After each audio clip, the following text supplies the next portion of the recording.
आगामी विधानसभेसाठी अजित पवार ॲक्शन मोडमध्ये आल्याचं पाहायला मिळते। अजित पवार यांची जनसन्मान यात्रा अजित पवार जनसन्मान यात्रेच्या निमित्तानं महाराष्ट्राचा दौरा करणारे 8 ऑगस्ट पासून अजित पवार यांच्या दौऱ्याला सुरुवात होणार आहे। महायुतीनं जाहीर केलेल्या योजनांची अजित पवार यात्रेच्या निमित्तानं माहिती देणार आहे। या जनसंवाद यात्रेची सुरुवात ही आम्ही नाशिक पासून त्या ठिकाणी करणार आहोत।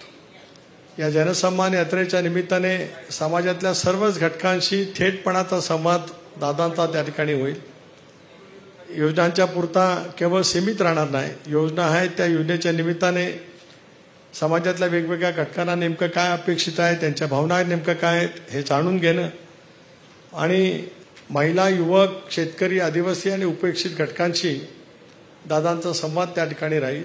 अधिक प्रभावीपणाने राज्य सरकारच्या यंत्रणेच्या मार्फत या साऱ्या काही गोष्टी कशा उत्तम पद्धतीने पोहोचू शकतील हा आमचा सर्वांचा दादांचा त्या ठिकाणी प्रशासनाच्या माध्यमातून प्रयत्न राहील।